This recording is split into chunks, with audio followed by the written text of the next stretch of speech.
نحمده ونستعينه ونستغفره ونعوذ بالله من شرور أنفسنا وسيئات أعمالنا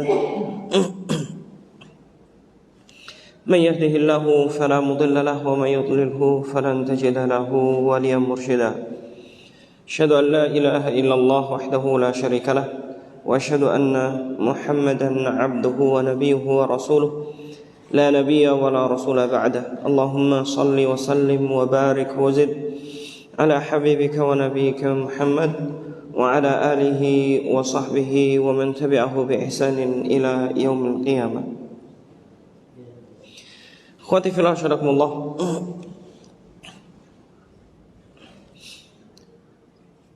Alhamdulillah pada kesempatan pagi hari ini Allah SWT masih memberikan kepada kita kenikmatan untuk beribadah kepada Allah SWT.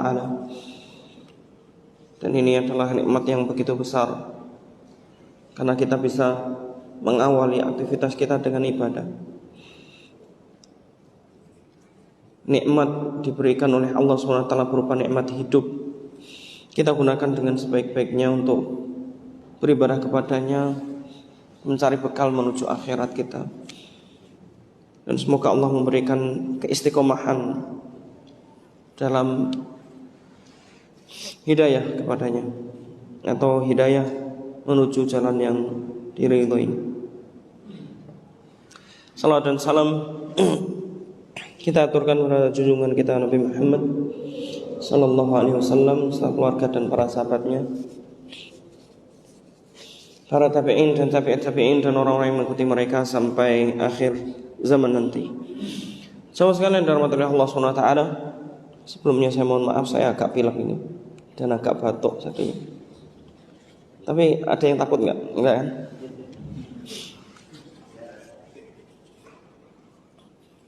Jadi saya tadi agak sengaja terlambat. Nanti saya disuruh imam enggak bisa ngomong.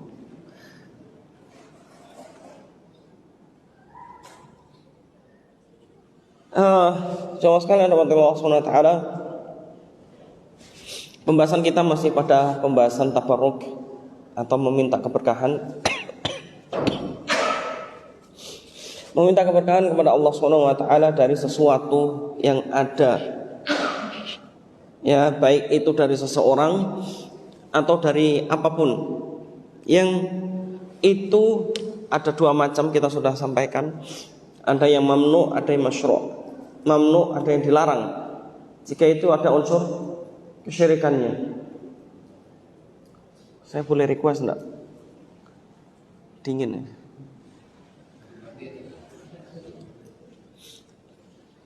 Ini sudah ada saya kan? Ya saya nggak begitu kuat dingin.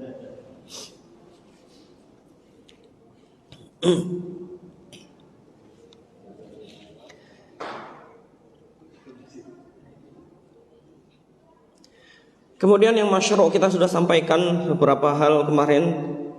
Sesuatu yang syar'i, contohnya adalah Al-Quran syar'i yang sangat maklum sekali, meminta keberkahan dari Al-Quran. Karena Al-Quran itu berkah. Orang yang membacanya, orang yang menghafalkannya, orang yang mempelajarinya, orang yang bahkan mendengarkannya, mendengarkan doang, mendengarkan bacaan Al-Quran itu pahala, berkah. Ya, sebagaimana saya sampaikan, berkah itu apa? Mendatangkan kebaikan sampai kepada akhiratnya. Itu barokah. Sehingga apapun yang dilakukan itu menjadi kebaikan untuk akhiratnya. Kemudian juga Al-Quran itu akan memberikan syafaat nanti di hari kiamat. Kemudian orang yang mengamalkan Al-Quran dapat keberkahan. Makanya Rasulullah SAW itu dicap atau dianggap sebagai Al-Quran hidup, gitu ya. Akhlaknya Rasulullah SAW adalah Al-Quran. Kemudian Al-Quran juga bisa menjadikan obat, ya kan? Al-Quran bisa menjadi obat, sebagaimana dalam hadis sahih di mana para sahabat ya ketika dalam sebuah perjalanan bertemu dengan suatu perkampungan, kemudian kepala sukunya sedang sakit karena disengat kalajengking, kemudian minta bantuan. Dengan izin Allah SWT dibacakan Al-Fatihah, bacakan Al-Fatihah, kemudian diusap di tempat yang sakit. Dengan izin Allah sembuh. Tentu harus keyakinan bahwasanya menyembuhkan Allah SWT. Kemudian juga Rasulullah mengajarkan ada yang namanya ruqyah syar'iyah. Ruqyah itu arti aslinya mantra. Biar paham. Kalau sering mendengar ruqyah, kata ruqyah itu arti aslinya adalah mantra. Ya, coba aja buka Google Translate. Ruqyah itu arti aslinya mantra, makanya disebut mantra syar'i. Mantra yang ada syariatnya, Rasulullah mengajarkan. Sebagaimana juga Rasulullah pernah diruqyah oleh malaikat Jibril. Rasulullah diruqyah oleh malaikat Jibril ketika Rasulullah SAW disihir oleh seorang Yahudi ya. Kemudian Rasulullah SAW diruqyah oleh malaikat Jibril. Salah satu lafaz ruqyahnya adalah dengan bacaan-bacaan Al-Quran. Ya, Rasulullah mengajarkan ayat-ayat tertentu sebagai ayat yang bisa meruqyah dan lain sebagainya. Secara umum Al-Quran syifa, sebagai obat. Baik itu obat penyakit fisik maupun obat penyakit hati. Bukan hanya fisik juga, tapi hati juga. Ya. Kemudian juga kita review dulu. Al-Quran, ya, karena keberkahannya, maka salah satu bentuk keberkahan Al-Quran adalah menjadikan pemiliknya atau orang ahli Quran itu bisa memberikan syafaat kepada 10 anggota keluarganya. Seorang ahli Quran itu bisa memberikan syafaat, ya. Makanya kalau salah satu anggota keluarga kita ada yang ahli Quran aja udah, Masya Allah ya. Kemudian juga disebutkan dalam hadis sahih di mana Rasulullah SAW bersabda berkaitan dengan ahli Quran jasadnya tidak akan dimakan oleh tanah, artinya tidak akan hilang jasadnya akan terus ada di alam kuburnya atau di liang lahatnya. Dia tidak akan hilang, tidak akan dimakan rayap. Ya, di jasadnya akan dijaga oleh Allah Subhanahu wa taala. Baik, itu adalah syafaat keberkahan dari Al-Qur'an. Ya. Makanya orang ahli Quran akan ditinggikan derajatnya. Orang yang ahli Quran ditinggikan derajatnya di dunia maupun di akhirat. Di akhirat jelas tempat tertinggi nanti bagi ahli Quran. Ya, tempat tertinggi di surga. Kata Rasulullah SAW mengatakan nanti yuqalu li ahli Quran, dikatakan pada ahli Quran, Iqra warattil kama kunta turattilu fid dunya. Baca dan tartilkan sebagaimana kamu dahulu di dunia mentartilkan. Sesungguhnya fa inna manzilataka fil jannah ya fi akhiri ayatin taqra'uha. Sesungguhnya tempatmu di surga itu pada ayat terakhir yang dibaca, ya, yang engkau baca. Jadi pada saat dia membaca surat Al-Baqarah, Al-Fatihah, Al-Baqarah sampai surat An-Nas terakhir, nah itu tempatnya di surga. Makanya tingkatan surga itu sebagian ulama mengatakan tingkatan surga itu sesuai dengan jumlah ayat yang ada di dalam Al-Quran. Ya, kalau di dalam hadis disebutkan jumlah tingkatan Al-Quran, tingkatan surga itu ada 100. Rasulullah mengatakan sesungguhnya di surga ada tingkatan, ada 100 tingkatan, ada 8 pintu. Kemudian Para ulama menjelaskan ini di setiap satu tingkatan punya tingkatan sendiri-sendiri. Baik. Selanjutnya, ikhwallah syarakumullah, tentang tabarruk. Selain dari tabarruk atau meminta keberkahan dari Al-Quran, ada juga tabarruk dengan yang lainnya atau meminta keberkahan dengan yang lain yang sesuai dengan syar'i atau yang masyru', yang disyariatkan atau dibolehkan, meminta keberkahan. Yang pertama adalah yang selanjutnya adalah at-tabarruk bi amrin hissiyin ma'lum. Meminta keberkahan dari hal yang hissi, ya, yang jelas, tampak, ya, yang maklum, ya, yang diketahui dalam syariat. Satu contoh, tabarruk dengan doa. Yakni orang meminta kepada seseorang doa. Jadi meminta keberkahan dari sebuah doa. Baik itu dia meminta doa dari seseorang, boleh. Meminta doa kepada seorang alim, seorang ahli ilmu, meminta doa kepada ulama gitu ya, meminta doa pada kiai, itu boleh. Ini namanya meminta keberkahan dari doanya. Ya, karena doa orang yang soleh lebih mustajab. Ya, doa orang yang soleh lebih mustajab. Doa orang soleh di tempat yang berkah jauh lebih mustajab.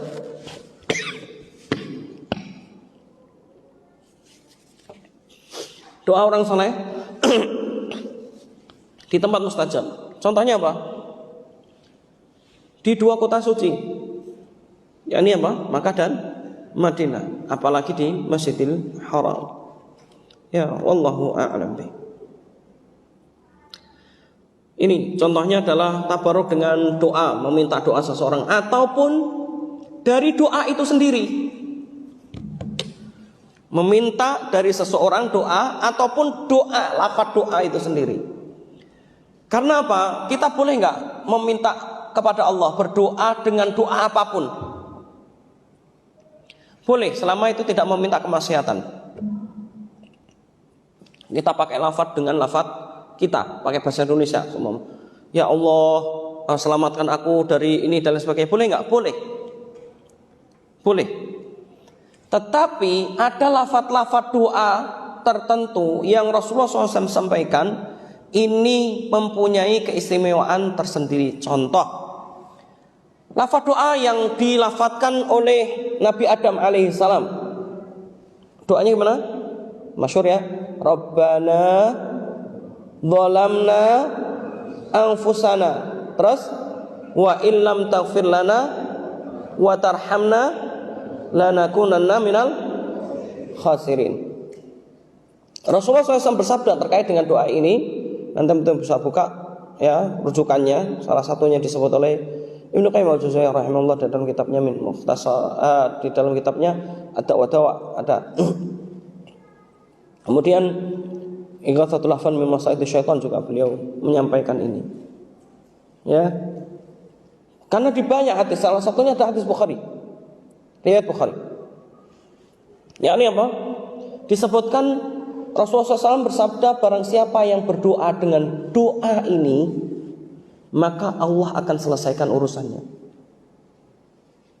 Maka Allah akan selesaikan urusannya. Ya, jadi kalau kita berdoa dengan lafaz ini punya keberkahan tersendiri.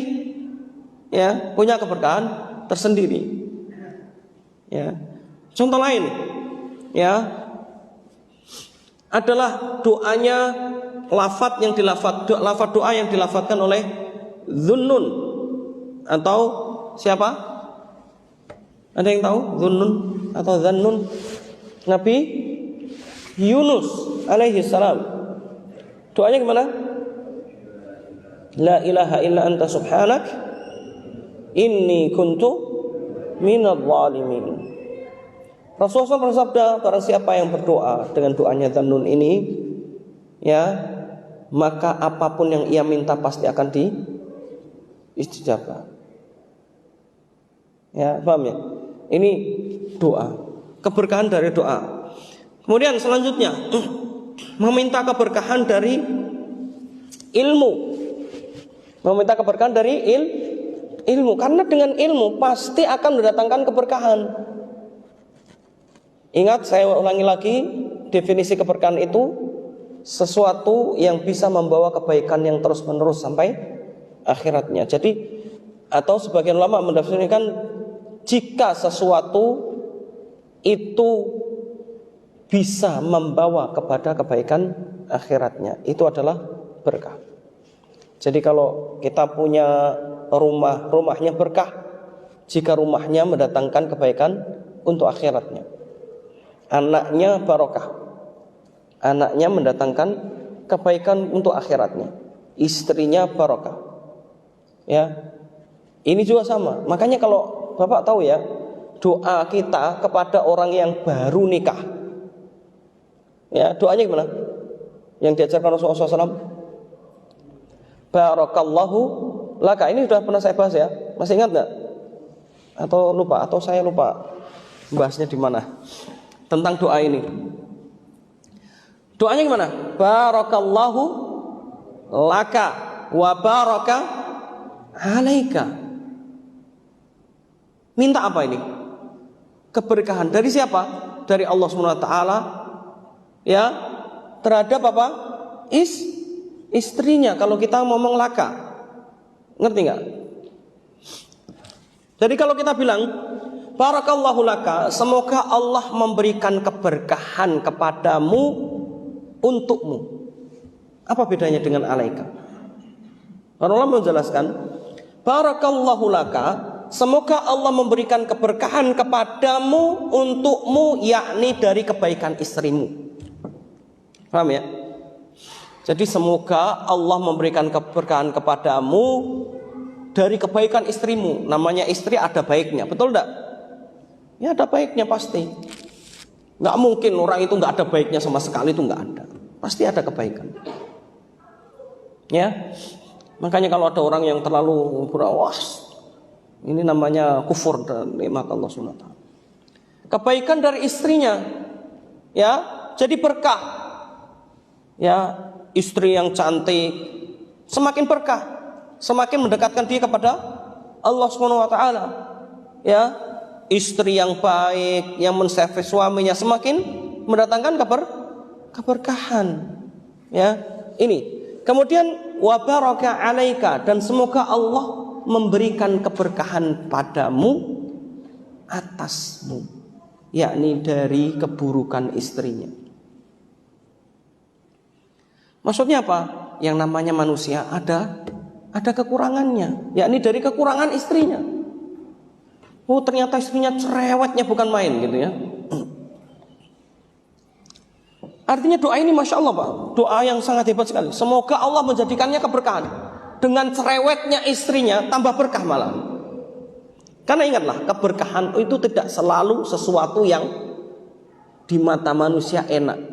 Saya sudah sampaikan, keberkahan itu pokoknya membawa kebaikan akhirat. Istrinya cerewet semakin menjadikan dia sabar, ya enggak?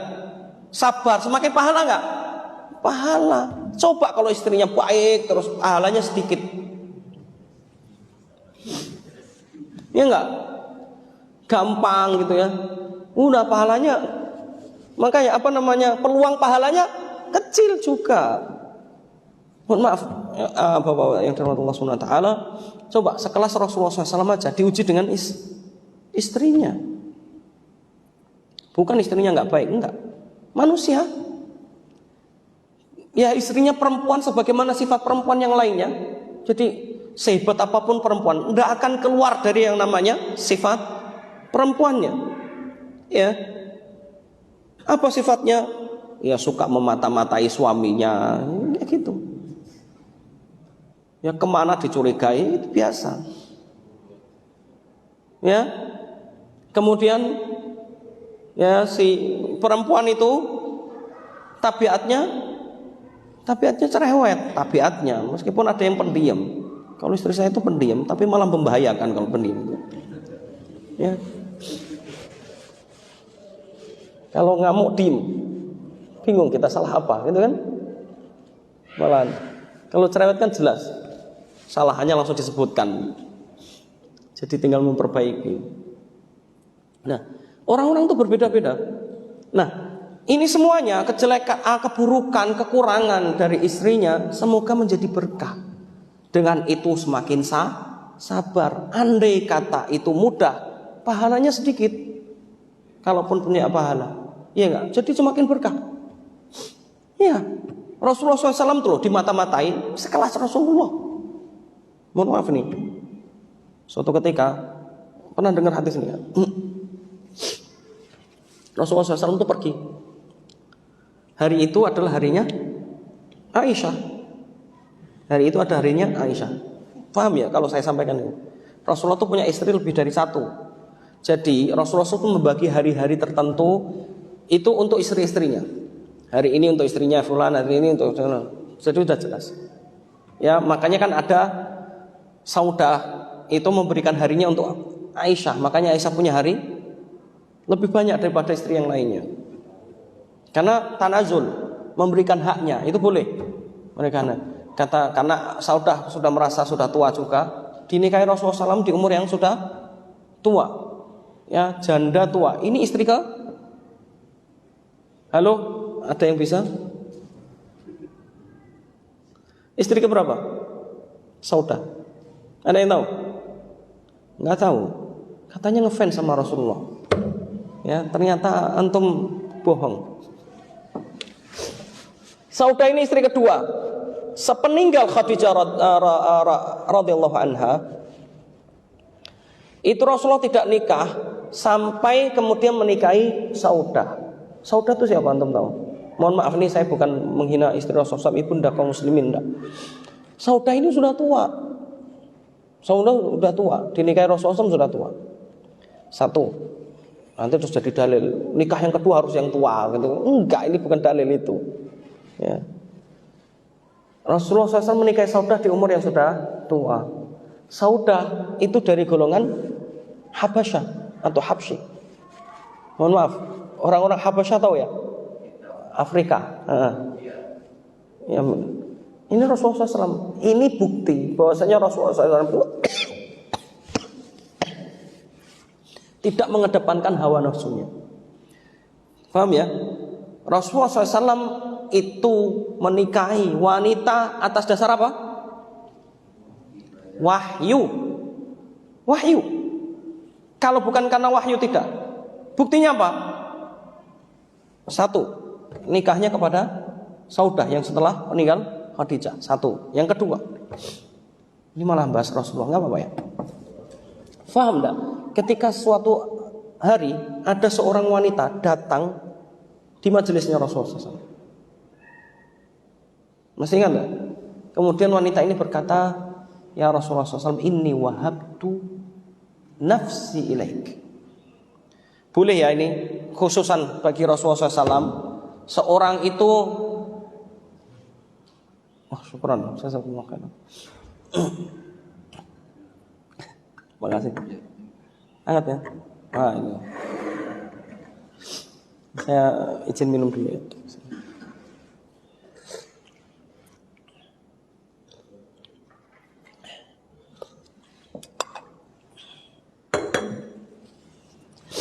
Jadi seorang wanita cantik, Pak.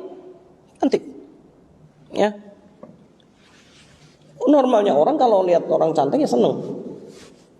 Ya. Tapi Rasulullah menikah itu atas dasar wahyu. Seorang wanita datang kepada Rasulullah SAW, saya yang mengatakan, ya Rasulullah, saya memberikan diriku untukmu. Ini boleh ya, kalau orang sekarang nggak boleh. Apa namanya, selain Rasulullah nggak boleh. Wanita, saya berikan diriku untukmu, nggak boleh. Untuk dinikahi maksudnya, paham ya? Bukan untuk zina, tapi untuk dinikahi. Ya Rasulullah, saya memberikan diriku untukmu. Yakni kalau seperti ini boleh. Makanya di dalam Al-Quran disebutkan tentang pernikahan Rasulullah SAW. Ya boleh Rasulullah menikahi orang yang memang dapat hidayah Rasulullah dari Allah SWT, ataupun orang yang memberikan dirinya untuknya. Iwahabat nafsaha ilaih. Gitu ya, itu ada dalam Al-Quran. Saya agak lupa surat apa. Kemudian apa? Kemudian Rasulullah SAW melihat wanita ini. Dilihat artinya, ngerti nggak? Kalau Rasulullah langsung bilang enggak ada wahyu untuk menikahimu, kira-kira perasaan wanita ini gimana? Nah, inilah hebatnya Rasulullah SAW dalam menyikapi dan menjaga perasaan orang. Ya, paham ya? Kemudian Rasulullah SAW melihat wanita ini, kemudian dia lihat. Rasulullah SAW kemudian mengatakan, adakah yang mau menikah dengannya? Maka ada seorang sahabat mengatakan, saya Rasulullah. Rasulullah SAW tidak langsung menolak gitu, enggak. Ya, makanya Rasulullah SAW tidak mau. Satu, tidak ada wahyu juga. Paham ya? Tidak wahyu untuk menikahi orang ini. Paham ya? Kemudian Rasulullah SAW sudah tidak cukup. Maka kemudian ada seorang laki-laki di pojokan sana, di pojokan seraya mengatakan, saya Rasulullah SAW. Maka kemudian Rasulullah SAW mengatakan, maukah aku menikahkanmu dengannya? Mau. Maka kata Rasulullah SAW, kamu punya apa? Ditanya punya apa? Nggak punya apa-apa. Orang miskin.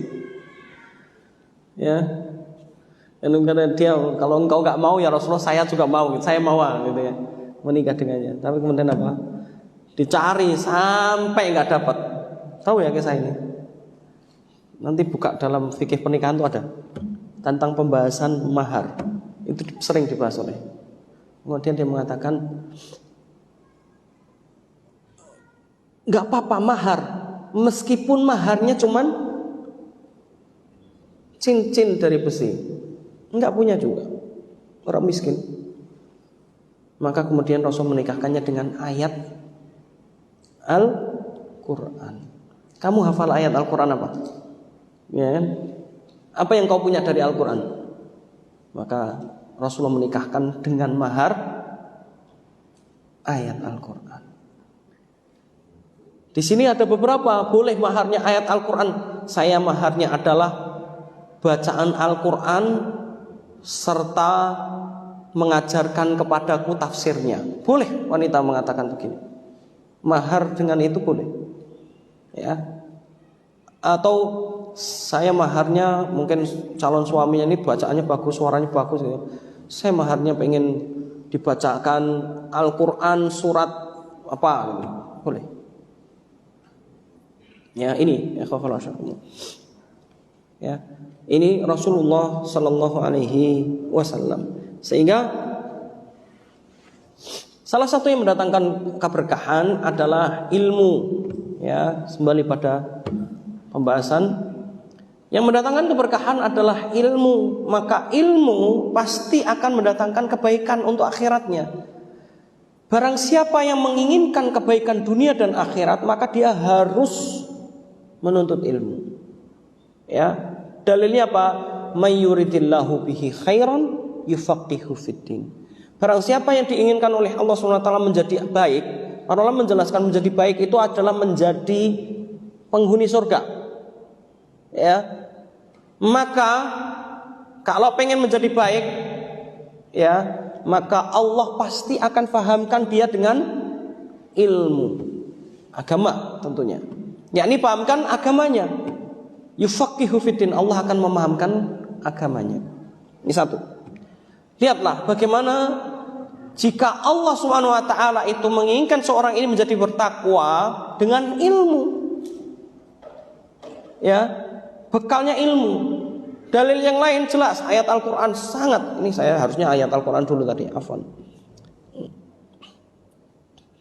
Di dalam ayat Al-Quran disebutkan surat Al-Baqarah. Di ayat yang paling panjang,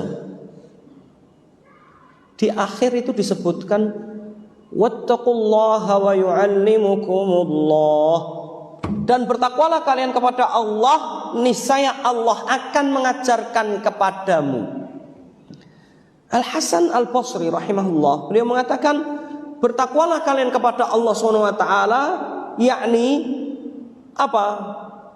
amalkanlah apa yang engkau telah tahu dari ilmu, maka niscaya Allah akan mengajarkan kepadamu ilmu yang belum engkau ketahui.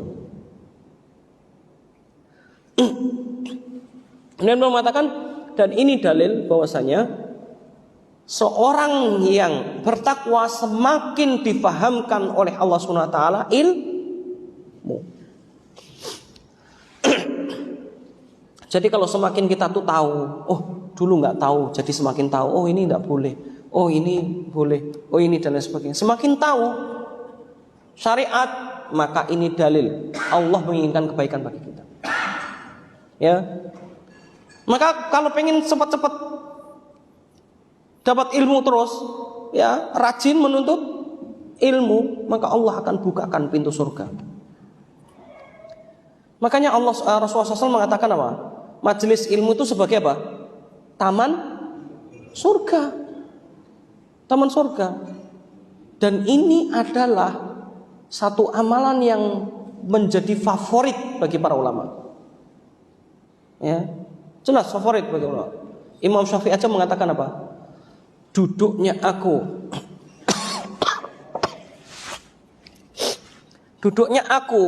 di majelis ilmu lebih aku cintai daripada sujudnya aku di malam hari, ya, selama berjam-jam atau semalaman suntuk. Ya, kenapa?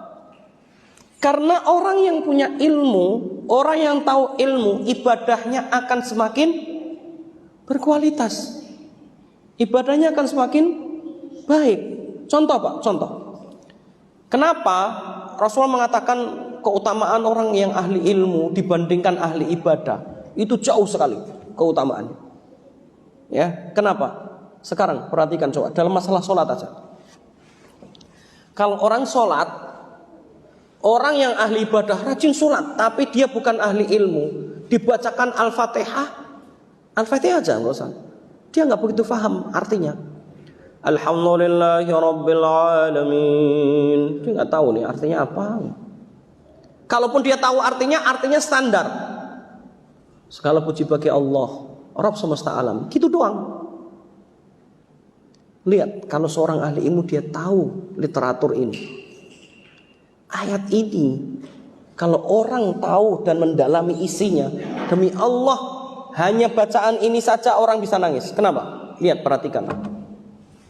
Di situ ada alif lam. Alif lam di sini lil istighraq, artinya untuk menunjukkan kedalaman makna. Sehingga kalau katakan alhamdulillah berarti segala puji.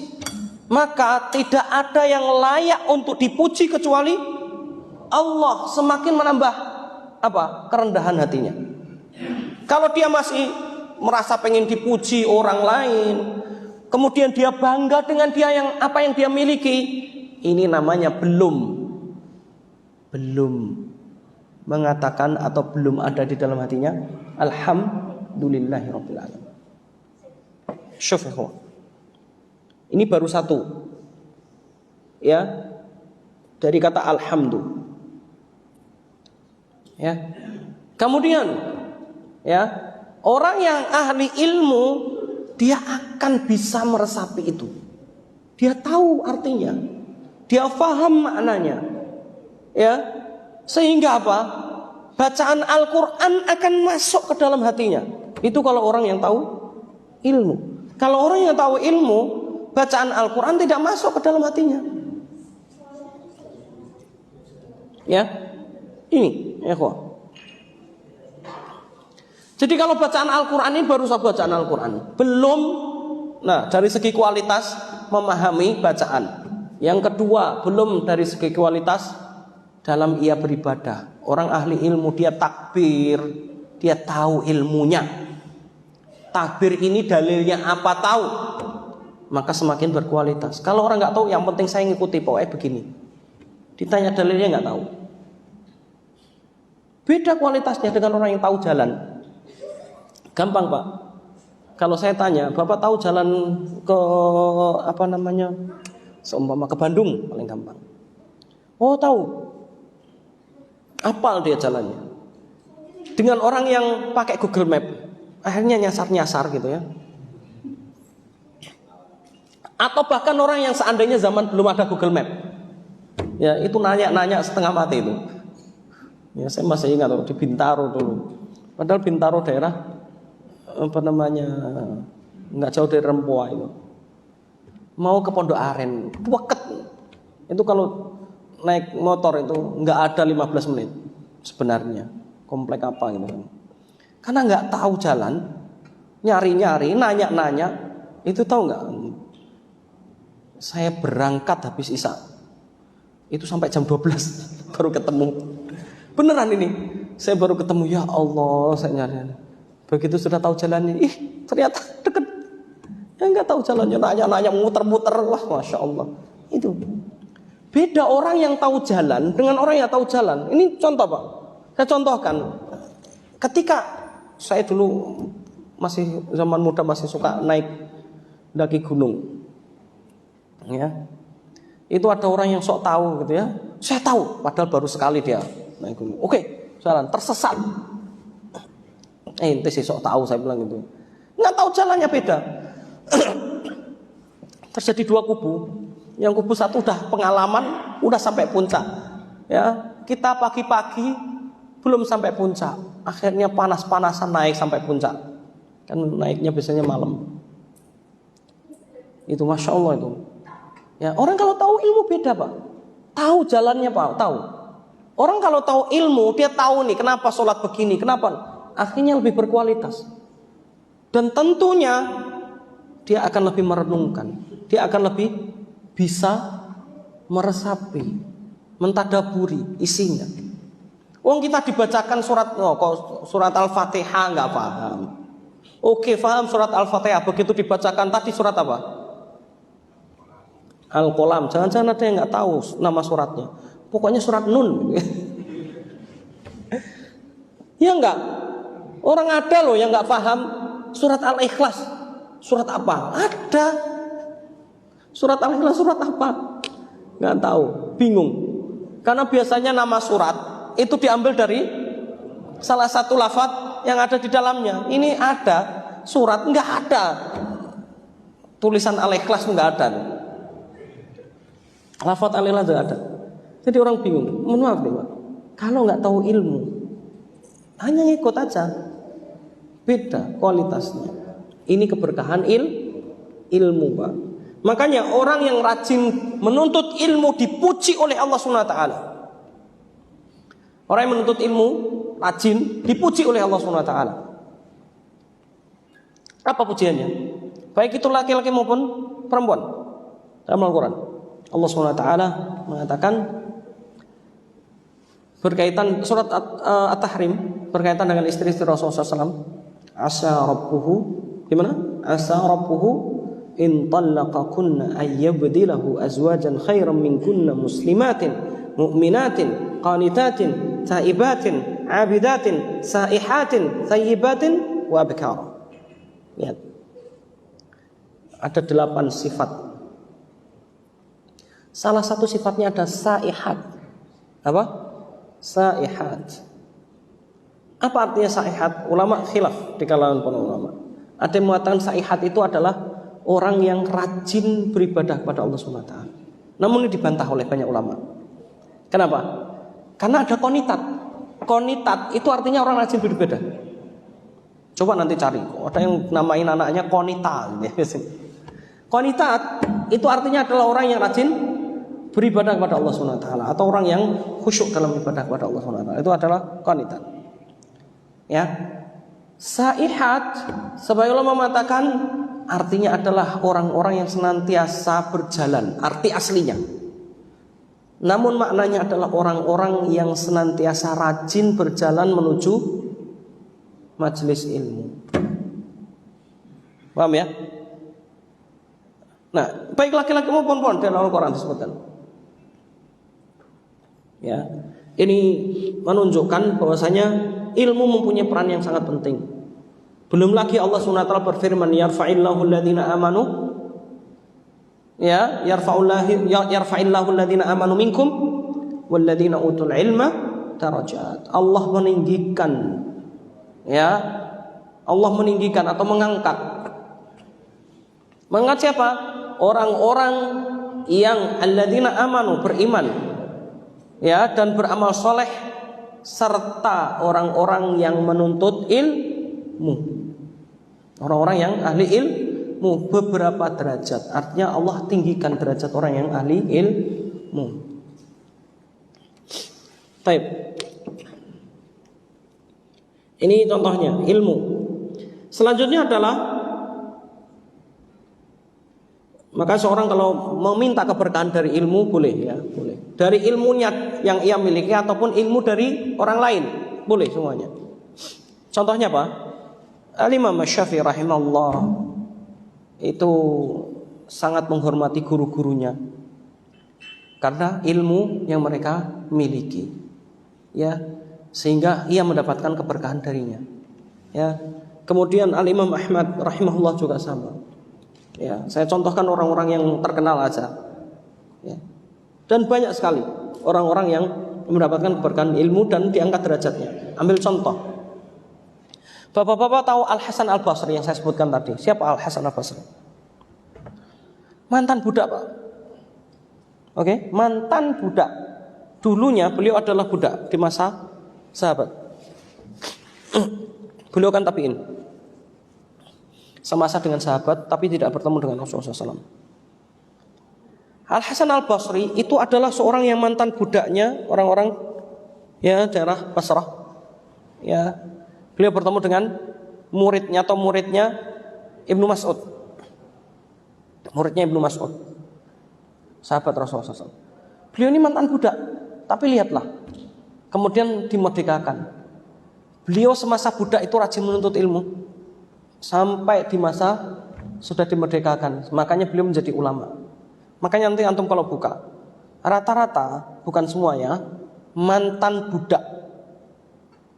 budak para sahabat itu jadi ulama di kalangan tabi'in. Contoh lain siapa? Ada namanya Sa'id bin Musayyib. Kenal nggak Sa'id bin Musayyib? Sa'id bin Musayyib ini adalah muridnya Ibnu Umar dan Ibnu Abbas, dan beliau adalah budaknya Ibnu Abbas dulunya. Makanya begitu beliau meninggal, Ibnu Abbas meninggal dunia, maka kemudian diwariskan kepada anaknya. Maka kemudian apa? Begitu mau dijual, dia bilang, apakah engkau mau menjual ilmu umat ini? Maka kemudian tidak dijual, dimerdekakan. Karena beliau adalah salah satu murid kesayangannya Ibnu Abbas dan muridnya Ibnu Umar. Mantan budak. Lihat, budak secara strata sosial itu rendah.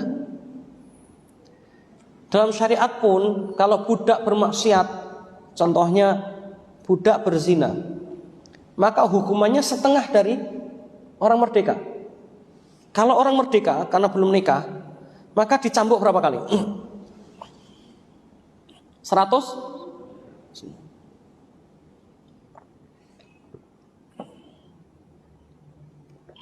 Dicambuk 100 kali.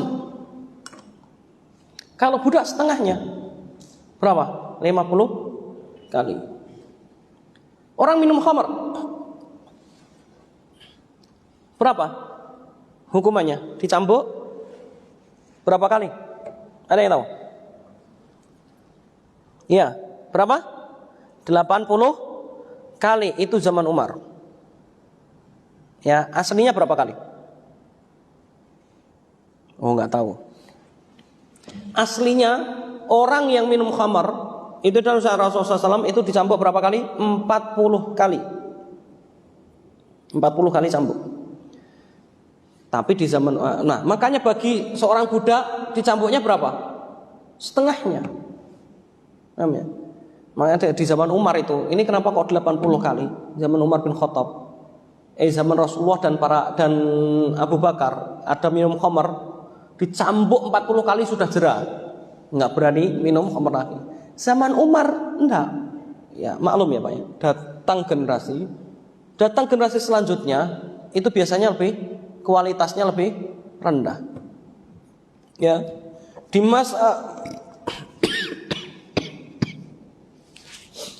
masa Rasulullah dan Abu Bakar semua adalah para sahabat, belum ada tabi'in. Ya, kalaupun ada masih bayi mungkin ya. Enggak, itu yang disebutkan. Kemudian masa Umar sudah mulai banyak tabi'in. Makanya nanti ini riwayat-riwayat yang terjadi ya. Zaman Umar kenapa diputuskan oleh Umar berbeda. Di zaman Umar ada orang minum khamar dicambuk 40 kali. Ketawa dia. Cambuk 40 kali, santai aja. Udah biasa. Maksudnya cambuk 40 kali enggak cerah. Minum khamar lagi. Maka kemudian apa oleh Umar diputuskan ditambah. Ya, dicambuk 80 kali baru jerah. Hari ini mungkin dicambuk berkali-kali enggak jerah. Karena hukumannya enggak cambuk ya. Minum khamar biasa aja malah mau dilegalkan. Ini bahaya sekali kalau sampai dilegalkan. Ini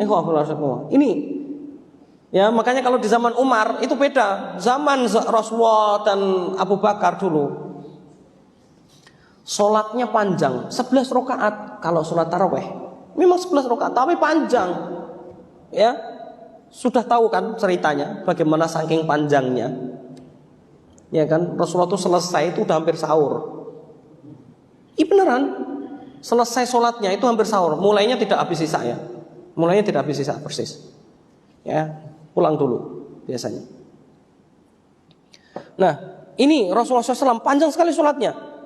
11 rakaat panjang itu lebih berat daripada dipotong-potong. Nah, di zaman Umar bin Khattab itu ketika diberlakukan seperti itu 11 rakaat, ada yang keluar barisan. Nggak tahu kalau Nurul Hidayah ada yang keluar barisan nggak? Ya, mentang-mentang sunnah, akhirnya apa? Udahlah, di rumah aja. Akhirnya ada orang-orang yang keluar dari barisan sholat sendiri. Oke lah, itu sunnah berjamaah. Sunnah sholatnya dan sunnah berjamaahnya. Tapi permasalahannya ini adalah sunnah yang sangat-sangat ditekankan. Sunnah yang banyak pahalanya, besar pahalanya. Maka Umar merasa sedih begitu melihat ada orang yang keluar dari jamaah. Itu biasa lah. Dulu gak pernah melihat di zaman Rasulullah SAW kayak gini. Sedih Umar. Maka kemudian waktu diberlakukan oleh Umar, dibikinlah menjadi 23 rakaat. Lebih ringan. Kok lebih ringan? Iya jelas. Tidak semua bilangan yang lebih banyak itu lebih berat. Betul enggak? Karena ya, kalau bilangannya adalah berat badan itu lebih berat. Iya enggak Pak? Nah, tapi kalau bilangan itu adalah rakaat lebih ringan Pak. Iya. Kalau Bapak membaca satu juz, satu rakaat, satu juz. Berdirinya lebih lama enggak? Enggak ada waktu istirahatnya. Jeda istirahatnya lebih lama, lebih sedikit. Jadi satu juz. Oh, kakinya bisa enggak bengkak.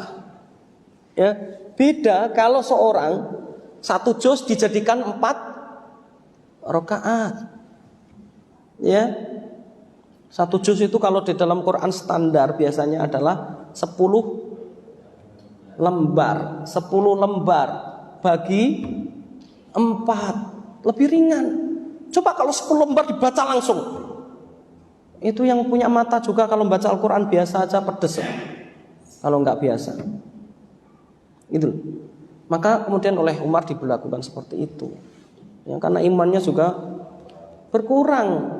Nggak sebagaimana zaman sahabat. Makanya Ali bin Abi Thalib pernah dikritik itu. Dulu zaman Abu Bakar, Umar tidak pernah seperti ini. Tidak ada pemberontakan. Nggak ada yang memberontak, ngerti nggak? Jawaban Ali diplomatis tapi cukup menohok. Iya benar. Memang zaman Abu Bakar dan Umar tidak ada pemberontakan. Karena yang dipimpin pada, ngerti nggak maksudnya orang yang nanya ini? Pengen merendahkan Ali karena dulu nggak ada kayak gini. Orang-orang Khawarij. Kata orang-orang itu orang-orang yang ibadahnya masya Allah Pak. Orang Khawarij itu. Tapi akidahnya salah. Ya, mereka kalau sholat panjang sekali. Kemudian kata Ali dengan diplomatis apa mengatakan, iya benar sekali. Dahulu zaman Abu Bakar dan Umar yang dipimpin seperti saya. Ngerti nggak? Rakyatnya itu orang-orang yang seperti saya dan para sahabat yang lain. Sedangkan hari ini yang saya pimpin seperti kalian. Ngerti nggak maksudnya? Hari ini yang dipimpin seperti kalian, yang jauh lebih bejat, ya, lebih bejat. Karena banyak jadi kemaksiatan juga. Ya, zaman Ali bin Abi Thalib, ya maklum. Ya, dulu yang dipimpin orang-orang hebat. Ya, sekarang yang dipimpin seperti kalian, ya maklum. Ya. Ini Allah SWT. Kemudian yang terakhir jam 6 ya. Kemudian yang terakhir jamaah sekalian yang dirahmati oleh Allah Subhanahu wa taala, at-tabarruk bi hay'atin syar'iyyah, ya. Meminta keberkahan dengan satu bentuk yang syar'i atau satu cara yang syar'i, tata cara yang syar'i. Kalau tadi adalah masalah yang syar'i, yakni ilmu, doa dan lain sebagainya. Kemudian adalah tata cara yang syar'i. Contohnya apa? Makan. Ya. Makan bareng-bareng atau makan berkumpul dalam sebuah makanan. Jadi satu nampan, makan bareng, itu sunnah, barakah, mendatangkan keberkahan. Makanya suatu ketika ada seorang datang kepada Rasulullah SAW, ya Rasulullah SAW, akalna walam nashba. Ya Rasulullah, kami itu makan tapi gak kenyang. Kok rasanya kurang aja, kenyang, gak bisa kenyang.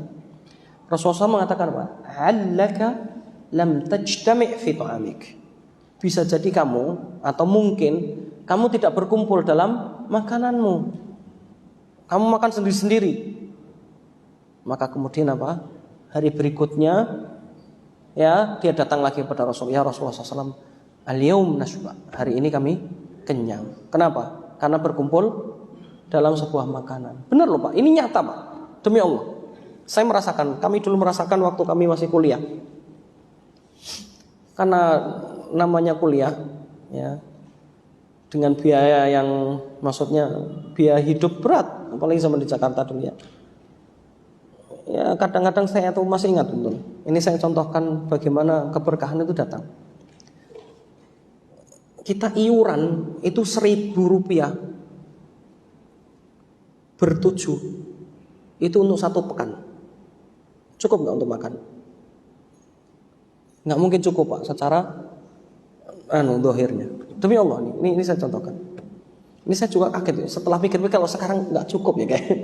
Zaman itu cukup 1.000 rupiah. Itu iuran. Jadi kita biasanya kalau mau buat makan, makannya 2 kali, sehari 2 kali. Kita iuran 1.000 rupiah. Ya kita mepet juga duitnya semuanya. Kemudian apa? Kalau makan jadi kita tuh dibagi. Ini saya contohkan, semoga menjadi inspirasi lah.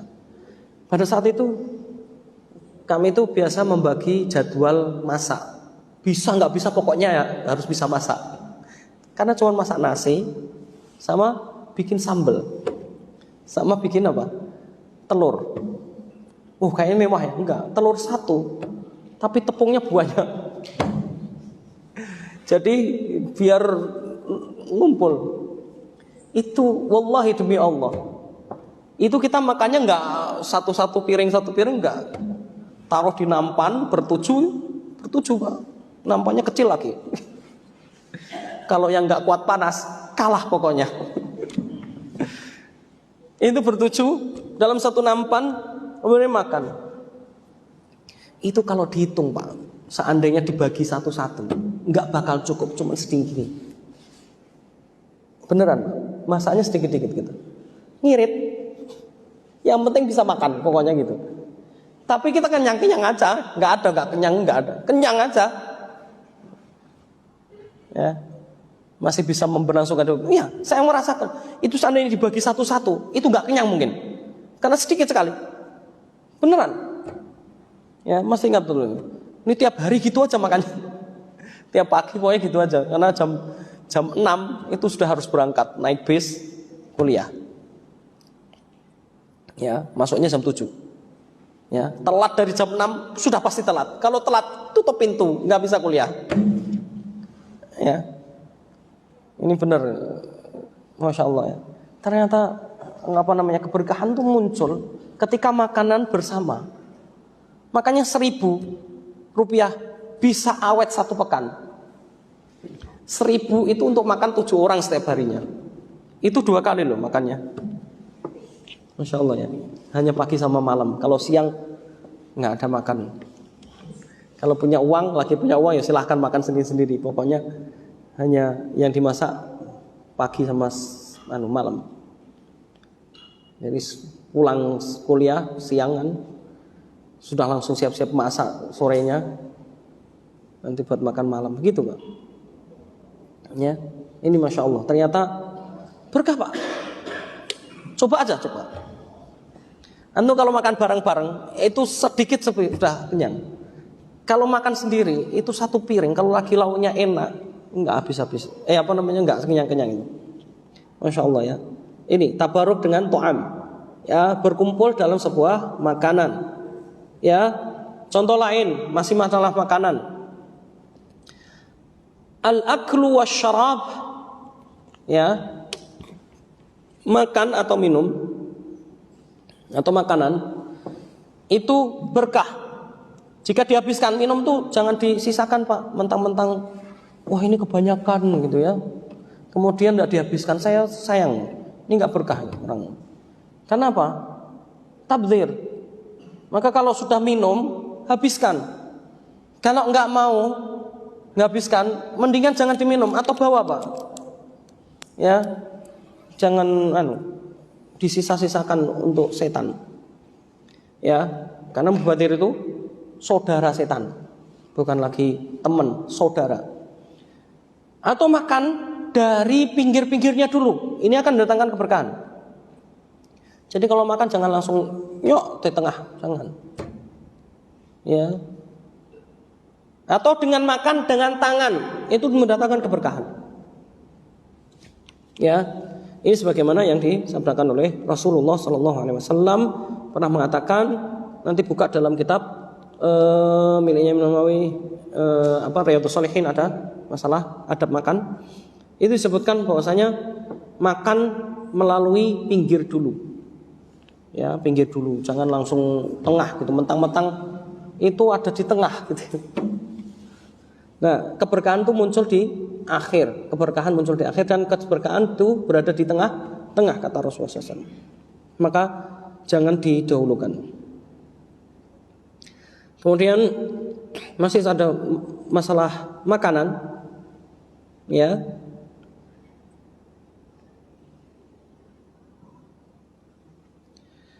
Yang terakhir adalah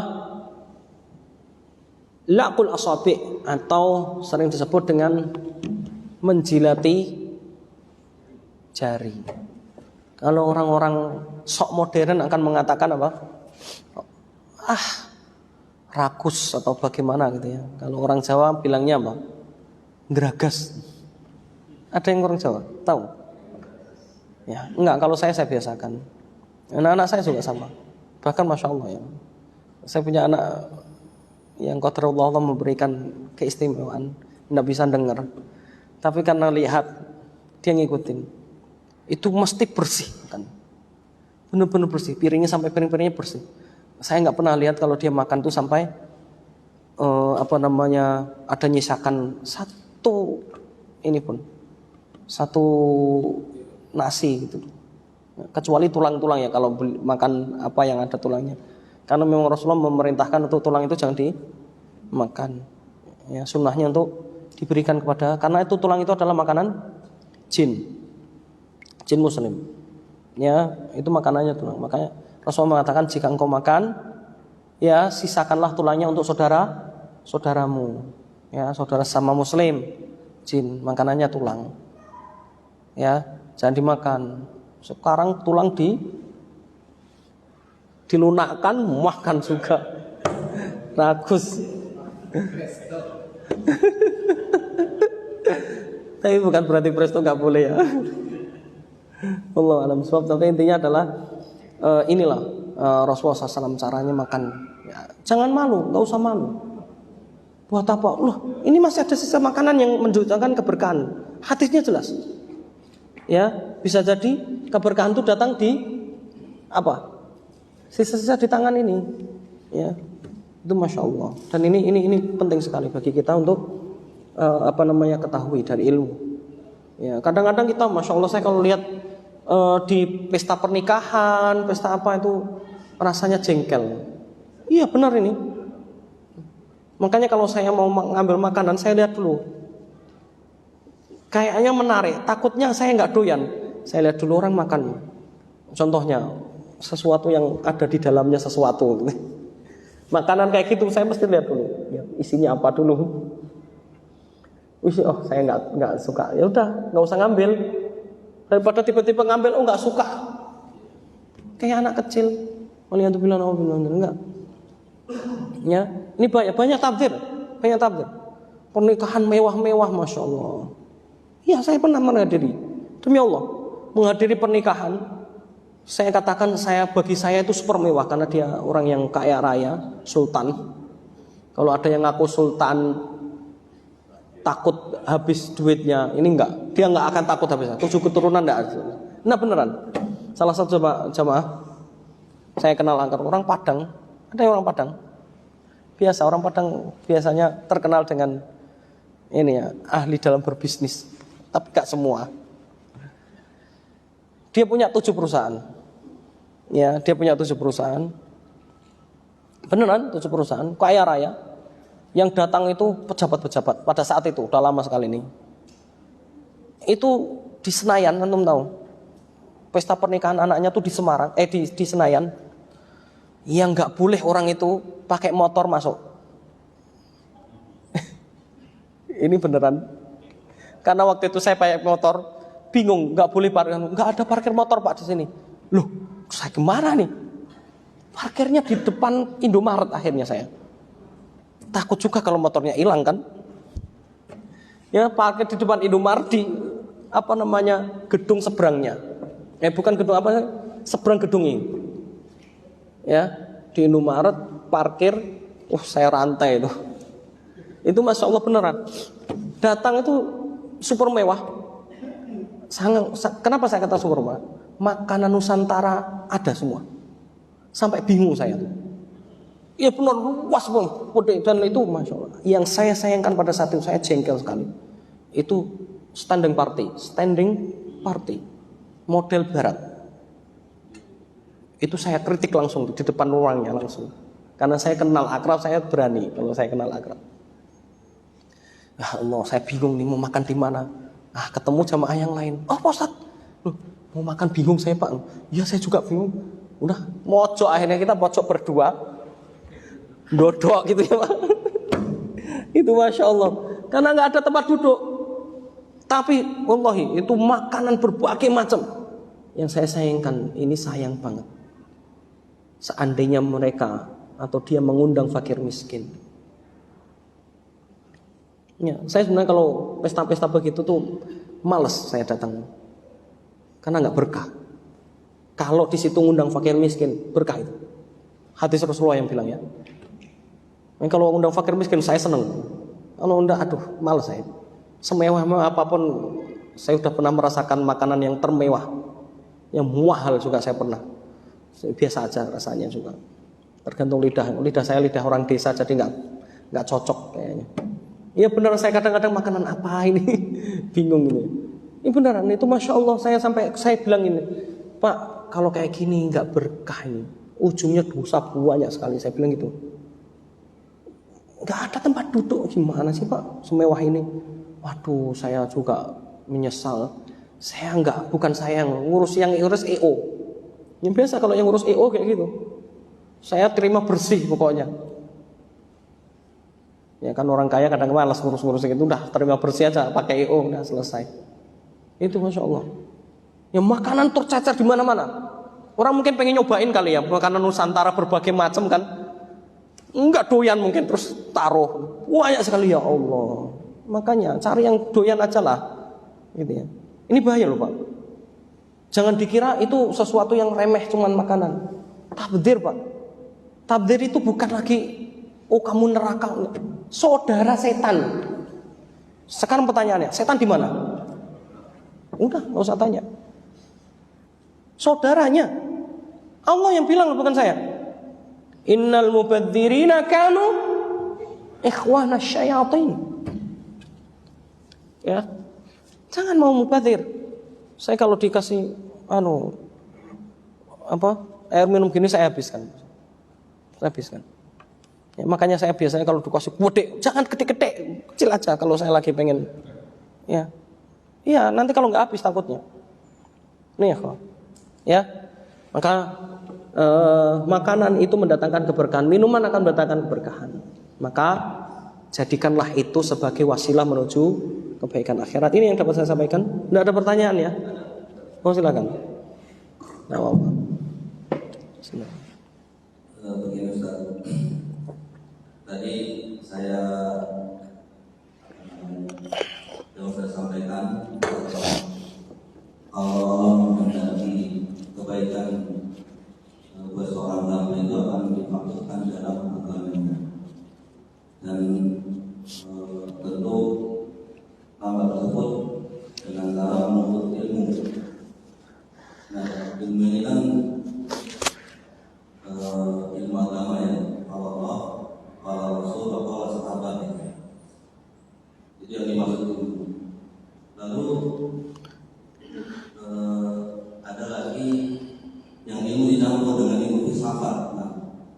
Nah, kita bisa nggak mengambil ilmu dari keduanya itu, ilmu syar'i dan ilmu filsafat? Yang pertama, ilmu syar'i. Ilmu syar'i. Ya, ilmu yang dimaksudkan dari itu ya, dari Allah, Rasul dan para sahabat. Dan ditambah lagi ilmu filsafat, itu bisa digunakan atau tidak? Ilmu filsafatnya itu dipadukan. Itu aja ilmunya, kalau dua panjang. Ya. Saya pertanyaan adalah ilmu filsafat itu apa sih? Ada yang tahu? Nanti saya jawab malah nggak paham. Ilmu filsafat itu apa? Filsafat itu apa?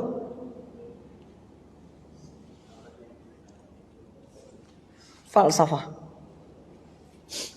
Nggak tahu. Filsafat itu aslinya adalah ilmu logika. Ya, logika. Nah, orang akhirnya melogika semua hal. Bahkan melogika Tuhan. Dalil mereka ada yang sebagian dalil Al-Quran dengan mengatakan Nabi Ibrahim itu mencari Tuhan. Ya, dan lain sebagainya. Nah, ilmu filsafat akhirnya nanti muncul filsafat yang sampai derajat yang parah. Akhirnya menganggap ya tidak perlu kita sholat dan lain sebagainya. Ini filsafat lama-lama katanya. Nah, ilmu filsafat itu ada nggak dari dulu? Ada. Yang sebenarnya filsafat itu diambil dari Yunani kuno.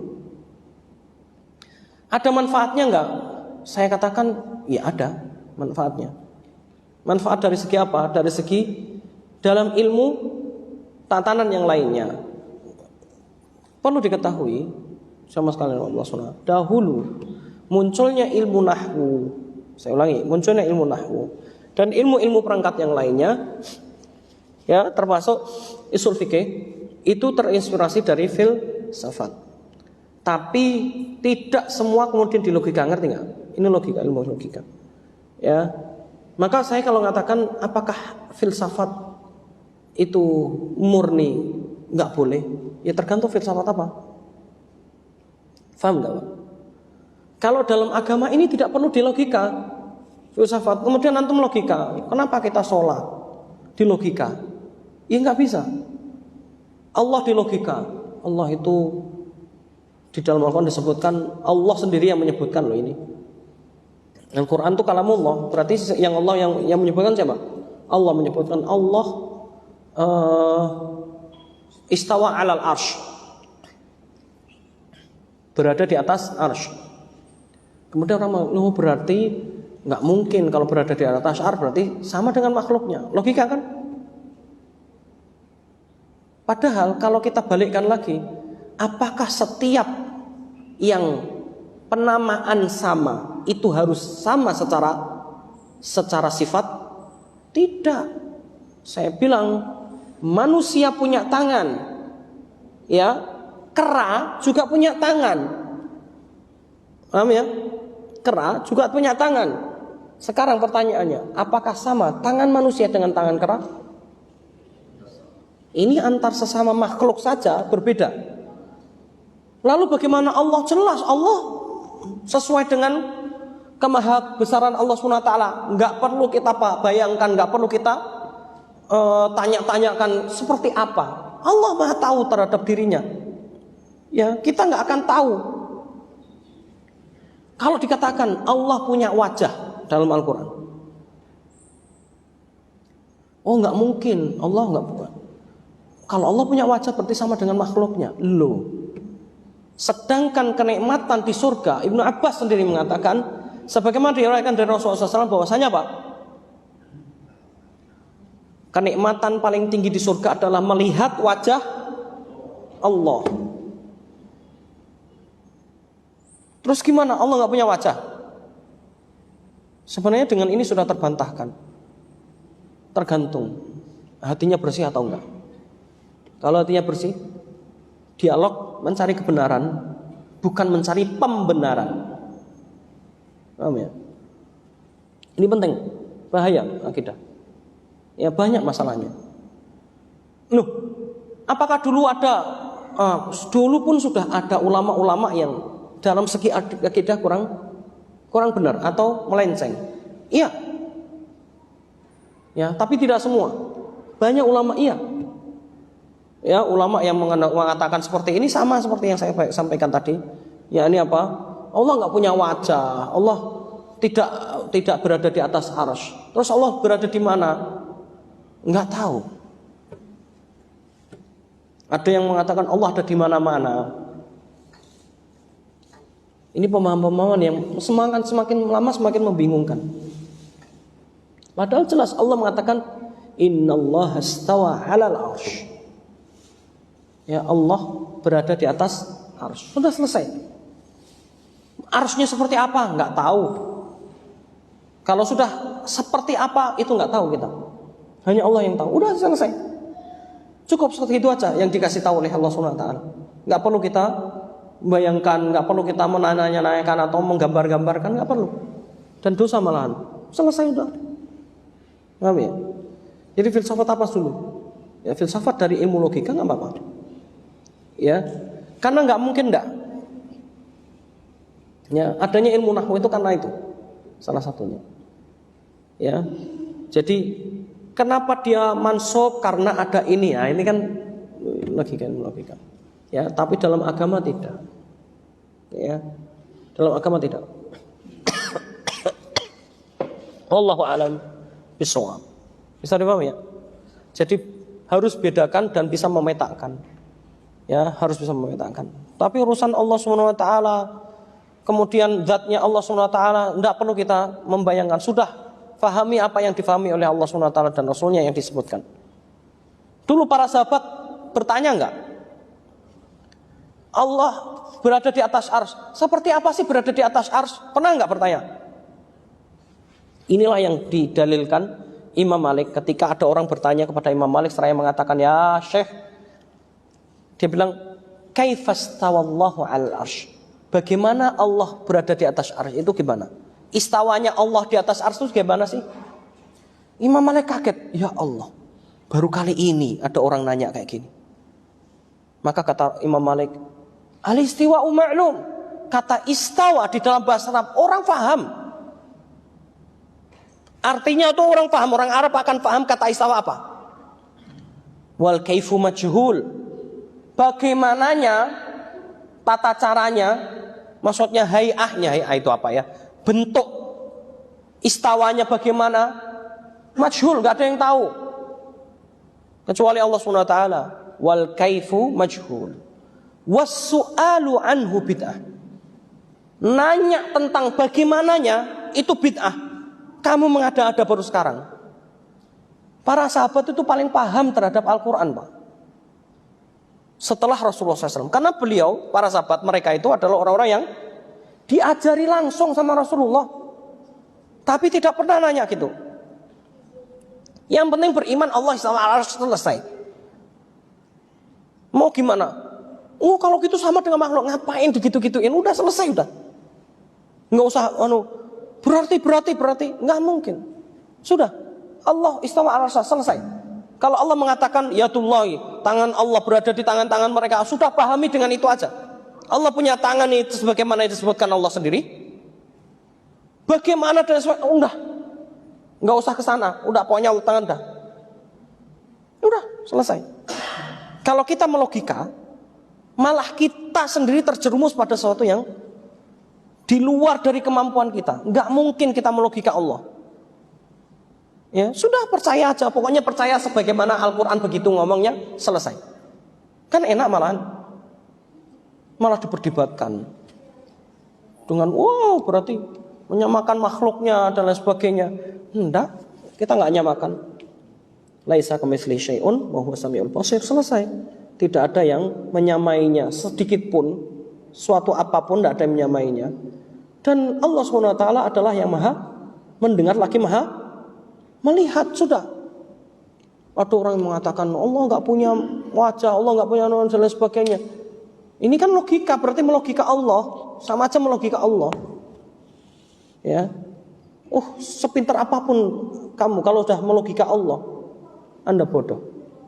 Ngapain? Nggak mungkin bisa nyampe. Namanya melogika Allah, nggak mungkin. Selesai. Kita beriman, kita tuh dituntut untuk beriman, udah selesai gitu aja. Ya. Wallahu a'lam bishawab. Dan ini hati-hati ya Pak ya. Karena kalau terjerumus akidah yang salah, sehebat apapun amalan Anda, kalau akidahnya rusak, maka rusak. Ya. Tapi orang yang bermaksiat, paham ya? Maksiatnya adalah dosa besar, tetapi dia punya akidah yang kuat. Dia masih punya akidah, dia masih punya keyakinan, la ilaha illallahnya masih bagus, maka jaminan surga jelas. Terakhir sebelum saya tutup, ada hadis Rasulullah SAW mengatakan begini: didatangkan seorang hamba nanti di hari hisab, dibukakan semua kartu amalannya, kitab amalannya dibuka, kemudian dibentangkan sejauh mata memandang, itu semuanya dosa ini. Dalam riwayat yang lain, di antara masyriq dan maghrib, sejauh timur dan barat, itu isinya dosa semua amalannya selama di dunia. Kemudian orang ini putus asa, nggak mungkin masuk surga berarti. Lihat, maka kemudian apa? Dikatakan kepada malaikat, coba cari amalannya lagi, adakah kebaikannya? Kemudian didapati ada satu kartu. Ini hadis bitokoh, nanti buka hadis tentang kartu. Bitokoh itu artinya kartu. Dibuka ada satu kartu. Satu kartu ini satu kebaikannya. Maka ditimbang satu kartu dengan jutaan kartu tadi. Ya, ditimbang. Begitu ditimbang jebret, apa yang terjadi? Kartu yang cuma satu lebih berat daripada sekian juta kartu tadi. Lalu kemudian apa? Kaget dia, loh kok satu kartu? Pertama dia sebelum itu disebutkan, orang ini yang mengatakan, ya Allah, mana mungkin satu kartu mengalahkan jutaan kartu? Tidak mungkin. Maka ditimbang oleh malaikat. Faida, ternyata kartu yang satu mengalahkan semua kartu tadi. Maka kemudian dia masukkan ke dalam surga. Apa itu kartu? Amalan apa? Akidah, la ilaha illallah. Karena dia tidak punya kesyirikan sedikit pun ketika di dunia. Ini makanya hati-hati. Kalau orang itu nggak punya syirik, nggak pernah berbuat syirik di dunia, maka insya Allah selamat. Ya. Dan ini susah tapi. Ya nggak gampang syirik itu. Ya, orang kalau nggak berbuat syirik, maka dia akan selamat. Ya, la ilaha illallahnya benar. Makanya apa? Rasulullah pernah ditanya, "Man as'adun nasi bi husni syafa'atika yaumal qiyamah?" Siapa orang yang paling bahagia terhadap syafaat Rasulullah nanti di hari kiamat? Kata Rasulullah SAW apa? Man qala la ilaha illallah khalisan min qalbik. Orang yang mengatakan la ilaha illallah tapi benar-benar muncul dari hatinya. Artinya apa? Dia tidak pernah bersyirik, baik itu syirik dalam hal apapun, termasuk tadi nama dan sifat Allah Subhanahu wa taala. Wallahu taala a'lam. Ini saja yang dapat saya sampaikan. Ada lagi? Di dalam Al-Quran seringkali Allah mengatakan bahwa ujian meliputi kesempitan dan kenikmatan. Yang perlu saya garis bawahi dari Apa? Di dalam Al-Quran Allah sering mengatakan bahwa ujian itu meliputi kesempitan dan kenikmatan. Terus? Yang saya garis bawahi dari kalimat tersebut adalah ada dua suku kata, yaitu kesempitan dan kenikmatan, yang esensinya berbeda tapi substansinya sama, yaitu sama-sama ujian. Pertanyaannya, bagaimana penjelasan secara spesifik mengenai hal itu? Karena kebanyakan dari masyarakat, persepsi dari masyarakat, ujian itu identik hanya berupa kesempitan saja. Simpel aja, ikhwah. Di dunia ini kita apa? Kita hidup di dunia ini fungsinya apa? Untuk diuji. Lihat ayat yang disebutkan berkaitan dengan Nabi Sulaiman alaihissalam. Nabi Sulaiman mengatakan ketika mendapatkan kenikmatan, ya ini apa? Ketika beliau bisa mendengar bahasa atau bisa berbahasa dengan bahasanya siapa? Semut. Bahasa binatang. Yang saat itu semut. Maka kemudian kata Nabi Sulaiman apa? Hadza min fadli Rabbi. Lihat, ini adalah dari karunia Allah Subhanahu wa taala Rabbku. Liyabluwani, untuk mengujiku. Lihat, kenikmatan itu, tapi untuk menguji. Ashkuru am akfur. Saya bersyukur atau kufur. Jadi gampang ya. Kalau ujian berupa kesempitan, jelas itu pasti ujian. Ya. Ujian berupa kenikmatan, ujian supaya orang itu lulus atau enggak, dikasih. Gampang Pak sebenarnya. Contohnya, logikanya, saya ngasih anak saya sebelum saya kasih uang 50.000. Kenikmatan ya. Saya uji. Ini salah satu bentuk pendidikan anak. Pada saat usia tertentu nanti itu diuji dengan bagaimana anak ini bisa membelanjakan harta dengan baik, supaya pada saat sin rushd itu muncul. Ya, ini ya, ini saya tidak perpanjang nih. Pokoknya intinya gitu. Kemudian dikasih, dia bisa membelanjakan nggak? Atau tiba-tiba begitu dikasih uang 50.000 seneng, dibelikan mainan macam-macam, gitu ya. Oh berarti belum lulus ujian. Dikasih kenikmatan, tapi dia menggunakannya dengan tidak semestinya. Oh ternyata dia apa? Dia tabung. Oh ini berarti. Atau dia belikan secukupnya, sisanya dia tabung. Oh berarti bagus. Anak ini sudah bisa membelanjakan harta. Kadang-kadang orang dewasa pun belum bisa. Ya, belum sampai tingkatan rusyad di dalam Al-Quran. Ini ya Pak. Jadi semua ujian kita disuruh bersyukur atau bersabar. Dapat sesuatu kenikmatan, bersyukur enggak?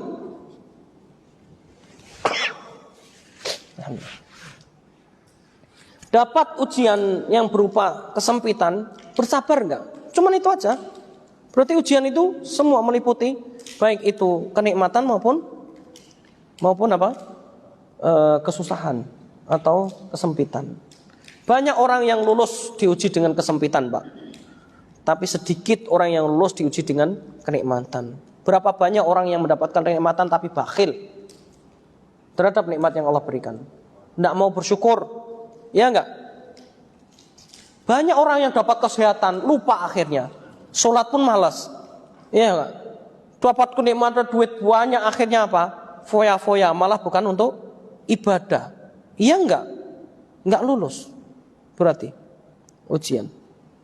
Ya, makanya nanti dia akan semakin susah hisabnya.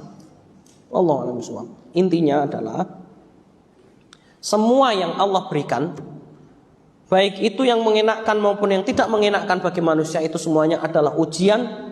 Dalilnya jelas dalam Al-Quran disebutkan, ya, baik itu musibah maupun kenikmatan. Nabi Sulaiman jelas mengatakan, ini tuh ujian. Saya bersyukur atau tidak, gitu loh. Hadisnya gimana? Hadisnya inna ajaban li amri mu'min. Ajaib bagi orang mukmin. Semua urusannya itu kebaikan kalau orang mukmin. Dia ditimpa musibah, dia bersabar, dia dapat pahala banyak. Dia dapat kenikmatan, dia bersyukur, dapat pahala. Maka semuanya itu adalah ujian. Ya. Intinya begitu. Ya, ujian yang sifatnya adalah liyabluwani, bala itu ujian. Paham ya? Jadi semua bala. Cuman memang itlaq penyebutan ujian konotasinya kepada sesuatu yang kesempitan, kesusahan, itu karena faktor mayoritas dari bahasa. Ya, hakikatnya semua adalah ujian. Wallahu a'lam. Secara bahasa, sebenarnya ujian itu ya bisa jadi mengenakkan, bisa jadi enggak. Seperti yang saya sebutkan tadi. Ya, bergantung bagaimana. Ya, cuman banyak itlaq penyebutan secara umum itu ujian itu biasanya adalah sesuatu yang tidak mengenakkan. Ini adalah penyebutan dalam bahasa kadang-kadang seperti itu. Gampangnya begini, Pak. Kalau saya bilang merek dari obat nyamuk itu banyak, ada vape, ada macam-macam. Tapi dulu pernah ada penyebutan, ya, belikan baygon, padahal bukan baygon, gitu ya. Enggak. Ini secara mayoritas, kebanyakan orang pada satu baygon ya udah baygon, ngerti nggak, Pak? Atau air minum, ini padahal klub, ya, mereknya. Tapi orang kadang-kadang beliin Aqua gitu ya, padahal Aqua itu merek. Ini penyebutan secara itlaq saja. Padahal enggak, aslinya adalah ya air minum. Ujian juga sama. Wallahu a'lam bishawab, gitu ya. Secara bahasa kadang-kadang berubah makna menjadi sempit. Itu saja. Kita akhiri perjumpaan kita pada pagi hari ini dengan doa majelis. Subhanakallah walhamdulillah asyhadu an la ilaha illa anta. Akhir da'wana alhamdulillahirabbil alamin wa sallallahu alaihi wa sallam wa jazakallahu iyyakum min dinin yastami'una al-qawla fattabi'una ahsana. Assalamualaikum warahmatullahi wabarakatuh.